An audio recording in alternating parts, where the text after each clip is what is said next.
Hi, my name is Emmanuel. Welcome back for our second course.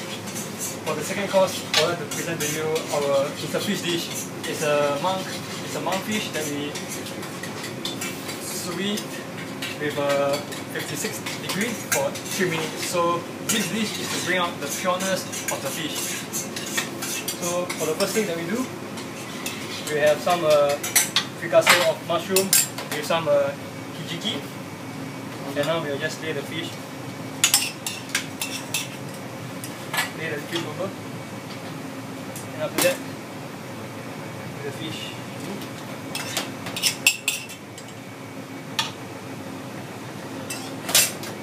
For the garnish, we will to have some crunch. We will have some fried quinoa to bring out some crunch for this dish. And lastly, with caviar.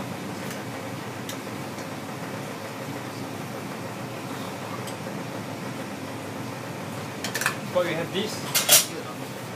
We have the sauce of yuzu pon beurre blanc.